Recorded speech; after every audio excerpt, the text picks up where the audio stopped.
I think to summarize all of this, you really need to ask yourself the question, if you're a home buyer or investor, why am I buying right now? Because right now, the real estate market is at an all-time high relative to pretty much everything in the economy.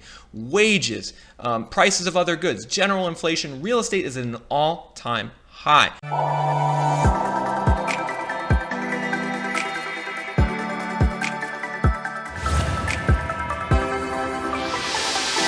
How's it going, everyone? This is Nick from ReVenture Consulting. Super excited to be back here with you guys because I'm bringing you a really exciting episode today. This is one that you guys have been asking for. I've seen a lot of you in the comment section asking about this topic. I'm seeing lots of news articles about this topic, so I think it's the right time to come out with this video so I can inform you guys about what the relationship truly is between home prices and inflation. There's a lot of misinformation going on right now in the broader media, on YouTube. There's a lot of misinformation about just what type of hedge real estate and homes really are against inflation. If we go back to the 1970s, when America had its previous big bout with inflation, home prices performed really well. Actually, they kept up with inflation, and buying a home, that was a much better investment in the 70s than even investing in the stock market. So that's how a lot of people have developed the perception that if inflation comes about, I should own real estate. The problem with that is that things have changed fundamentally in the last 20 to 30 years. Real estate in America used to be a boring, steady, safe asset. It didn't really appreciate much. It didn't depreciate much. And as a result, it was a good store of value and hedge against inflation because people want that security. The issue is that in the last 30 years, real estate is no longer that safe and steady store of value. It's become extremely volatile. It's become casino-like, and how the prices go all the way up, and then they go all the way down, and then they go all the way up again. The amount of volatility in real estate prices we've seen over the last 25 years is historic in nature, and it means that real estate today is not as good of an inflation hedge as it used to be. And right now, if you buy in 2021, you are buying real estate at the most expensive it has ever been. The most expensive it's ever been relative to inflation and relative to wages in the prices of other goods. Real estate is super expensive today. So what we're going to do in this video is two things. I'm going to walk you guys through the historical data on the relationship between home prices and inflation going back over 100 years. So I'm going to give you guys lots of historical context, and you're going to see how the real estate inflation dynamic has changed considerably over the last 30 years. And then the second thing is I'm going to explain why that dynamic has changed, why real estate has gone from being a safe and steady asset to one that's extremely volatile and speculative. And you're going to want to pay attention to that second point, because it's that second point which really makes real estate such a different asset now than it ever was. And it all really comes down to actually one thing in the 90s, in the mid to late 90s, that occurred, which fundamentally changed real estate forever. We're going to touch upon that later in the video. So without further ado, let's get into the data. So what you really need in 2021 right now as a home buyer or real estate investor trying to understand when and where to invest, you really need data, historical perspective, context. These are the things that are so fundamentally lacking right now in the discussion of the real estate market. Like if you read any news article, it's all sensationalism. It's all about lumber prices. Oh my God. It's all about the massive 6-year housing shortage. I've seen articles on that. If you talk to a realtor, they're probably going to pressure you to buy. If you talk to your friend who bought a house 5 years ago, they're going to say, look at all this money I made. So what you really need is to ignore a lot of that noise and just look at what the data is saying about the historical relationship between home prices and between inflation. This is where it starts, understanding the long-term relationship between these two things and how that relationship has broken down over the last 30 years and how home prices, especially in the last 20 to 30 years, have started to detach from inflation and are just going up, up, and up. And we're in basically right now what looks like a 20-year real estate bubble. All right, guys, so we have that historical data, that historical context on this graph where we're looking at home prices in America over the last 130 years. And what we're looking at here is home prices adjusted for inflation. right? Because that's really the type of appreciation return that matters. It's not necessarily if you appreciate at 3 or 4% a year. It's how much more do you appreciate above the level of inflation? And that's what this graph shows. Home price index going from 1890 to 2020. This is data from Robert Shiller, famous economist from Yale. And the one thing that really sticks out about this graph is just how basically boring and poor an investment real estate was for most of recent history in America. If you go back to 1890, where this home price index was set at 100, you'll see that basically throughout the next century, all the way through basically around right before 2000, inflation-adjusted home prices in America did not go up. The inflation-adjusted price in the late 90s was only about 10% higher than it was in 1890. If you guys are enjoying the data presented in this video, all I ask, please just hit the like button. I spend a lot of time putting this content together for you guys. I love sharing it. But if you just hit the like button, that will help me a lot. It'll get me some more exposure, tell YouTube it's a good video. Also, please comment. I want to hear what you think. I want to hear your personal stories with buying and selling, the market you're in. I love hearing your feedback, so please comment. I make sure to respond to every single one. And then also, please subscribe if you haven't done that already. I come out with 2 to 3 of these data-driven videos per week covering different markets and different topics across the country. You're not going to want to miss out. All right, let's get back to the video. 1890. Just think about that for a second. So that means that 10% inflation-adjusted growth over 100 years. That's 0.1% a year. So that means like if inflation was 3% in a given year, your house would have been expected to grow by 3.1%. Wow. So the long run perspective on housing is that it's a boring, steady, low return investment. However, something started changing in 2000. We see prices in 2000, inflation-adjusted prices, all of a sudden skyrocket to 2006. They basically almost doubled in the span of like 10 years. Skyrocketed to levels never experienced before, ever, even close in U.S. history. And then we all know the story. The prices came crashing down in 2012.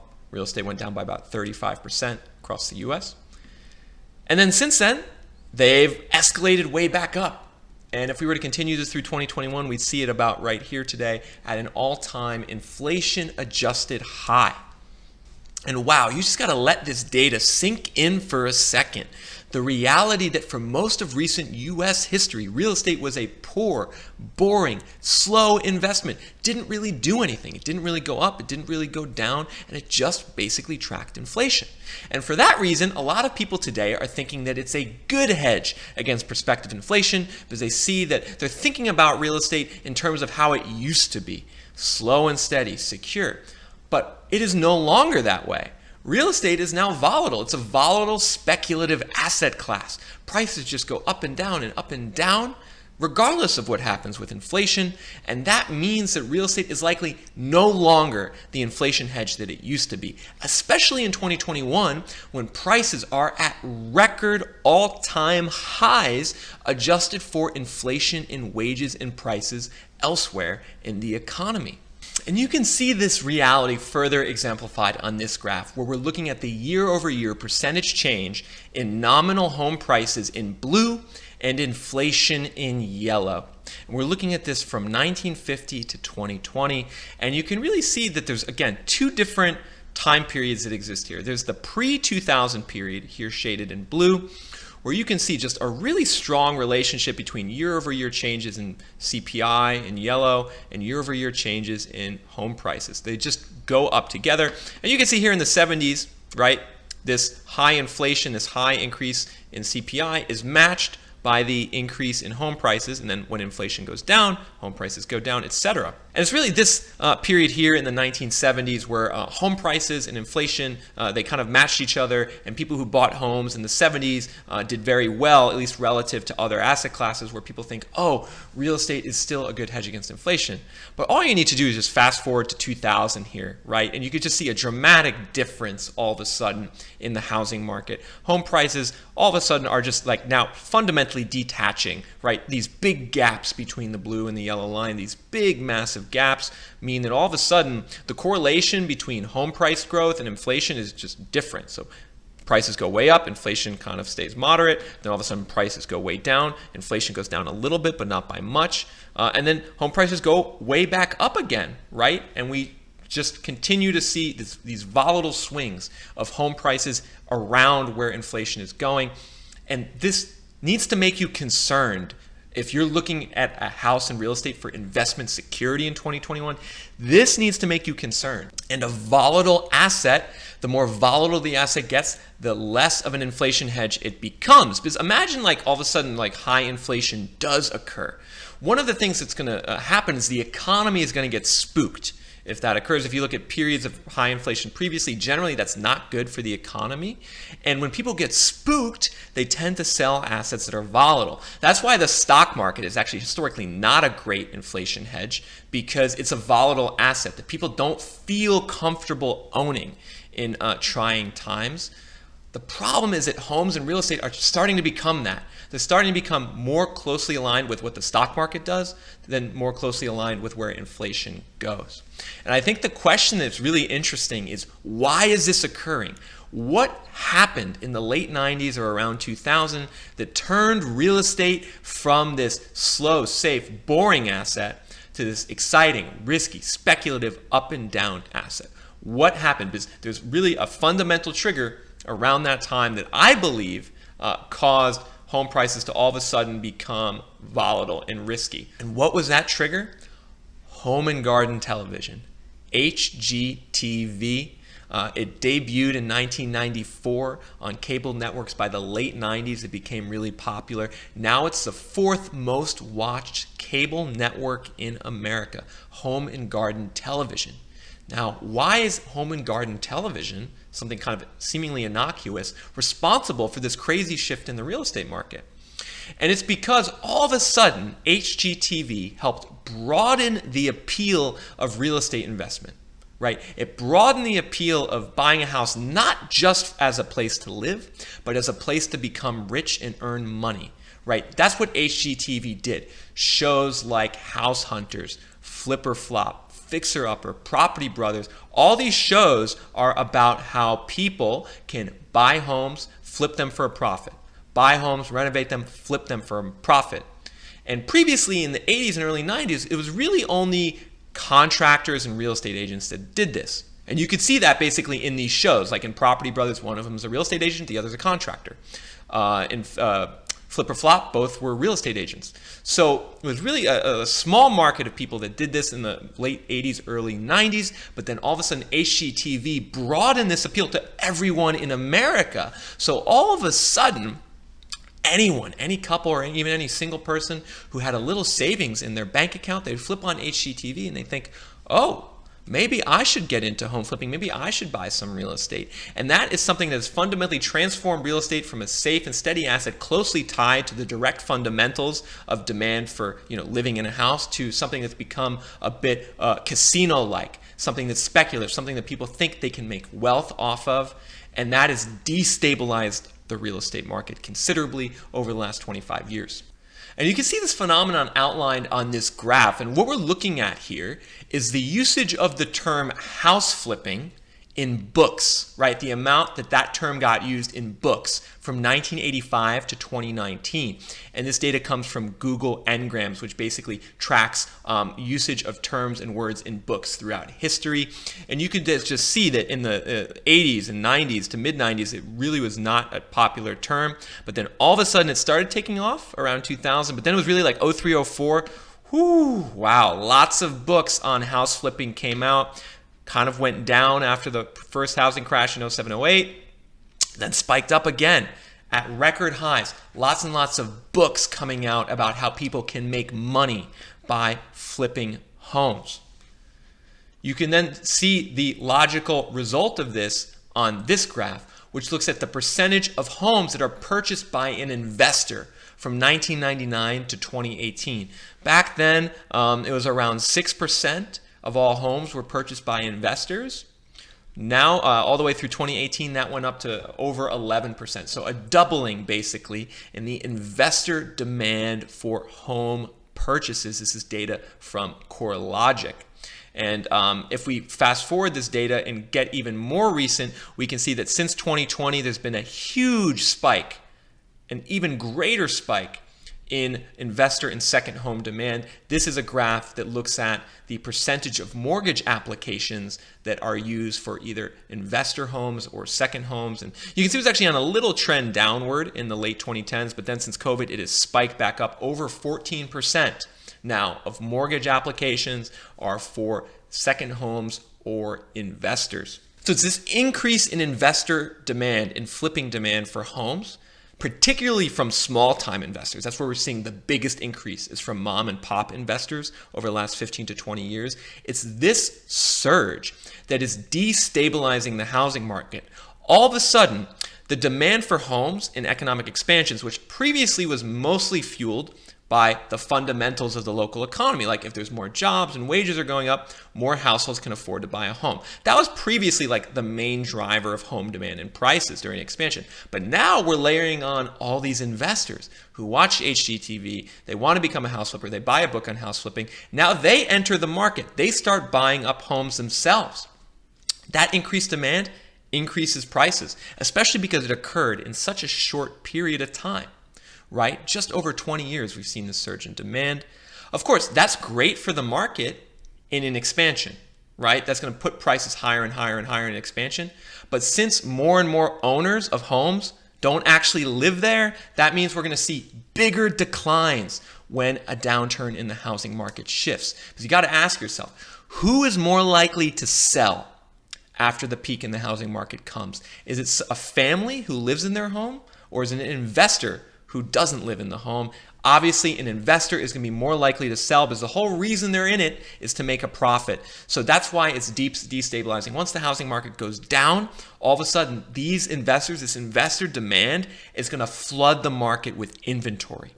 And that's something that occurred in 07, 08, 09, 2010. I know a lot of people just blame that solely on the subprime mortgage and foreclosure crisis, but that was not the only reason. The primary reason we had a housing crash 07, 08, 09, 2010 was because of the rampant speculation and price appreciation that led up to the bubble, and then the natural reduction in prices and the reverse speculation downward that's going to occur when the bubble pops. Now, investors, these aren't the only people who are increasing the momentum and the volatility of the market.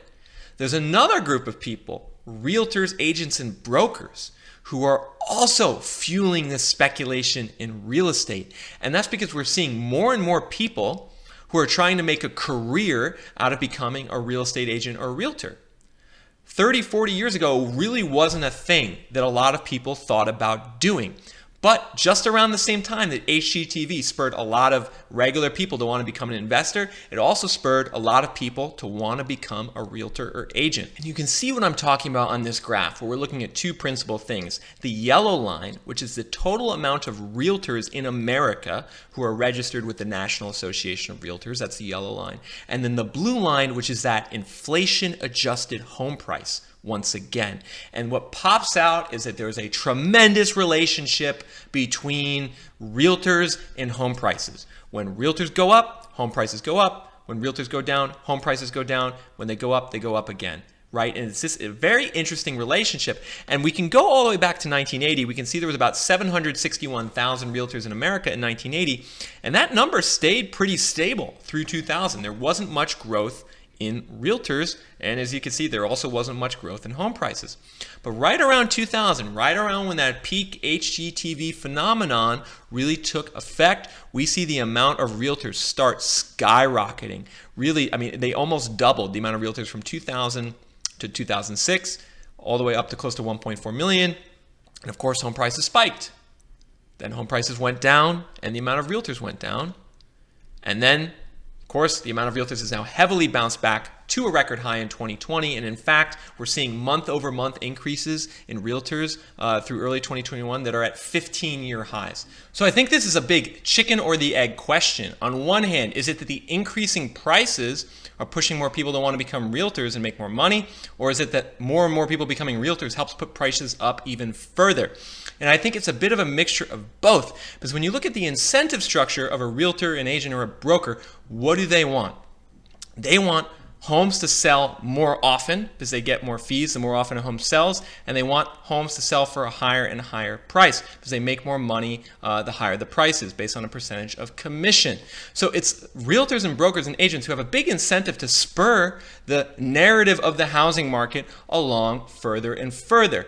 On social media, with their friends, with their clients, often there's an underlying sense and an underlying energy and pressure to get people to want to buy, right? And to get people to want to pay more money to buy. Often you'll see arguments, I see these all the time. People say, you should buy now. A lot of realtors and agents will say, you should buy now because if you wait, it'll be more expensive, right? It's a lot of logic like that. And it's that type of logic and it's that type of energy and pressure which combines with the increase in investor demand, and it makes real estate just much more momentum based and much more volatile. When you have all of these stakeholders piling into the market now, investors, realtors, who all profit and benefit from an expanding and exploding housing market. Of course, these stakeholders have no power to influence long-term housing market fundamentals and demand. Of course, the more pressure and momentum gets built up when prices go up, the more that will get released when prices go down. You saw how many realtors dropped out of the market in 2011, 2012. I suspect a similar thing will occur when we have the next housing downturn, and that will decrease the pressure on people to buy, and that will result in lower and lower prices. And so we can see how the housing market has shifted in the last 20 or 30 years. More mom and pop investors, more realtors, more speculation in the market, people thinking that they can make their wealth off increases in the housing market from all angles of society is putting so much pressure on the housing market to appreciate when times are good. Of course, all that pressure, that's going to be a release valve when times are bad and prices are going to come down. Housing is a much more volatile investment than it used to be, and as a result, it's unlikely to be as strong an inflation hedge as it was in the 70s if we do experience elevated levels of inflation. The last thing I want to just touch upon here are those potential elevated levels of inflation. I see a lot of you guys in the comments, you seem to be like taking as a fact that runaway inflation is here and here to stay. And I'm looking at the evidence and it doesn't seem so clear to me. Like I can see on in some respects, high commodity prices, fiscal stimulus, we are seeing increases in CPI. Yeah, that stuff is inflationary. But on the other hand, I'm seeing an extremely weak economy, a massively high savings rate, and people that are scared to borrow and lend. When you have this side of the equation, it's going to be very hard actually for inflation to take off. It's going to be very hard for inflation to take off when the economy is insecure, people feel insecure, and people don't want to even like leave their houses still in a lot of situations. And I think you're seeing that reflected in the 10-year Treasury yield. Right, the U.S. issues Treasury notes, different time periods, 2 years, 5 years, 10 years, 30 years. The 10-year Treasury yield right now is about 1.64%. That's near a record low. That means that there's actually high demand for U.S. Treasuries right now. People are accepting very low yields. People are basically saying, I will buy a Treasury that gives me 1.6% return for the next 10 years.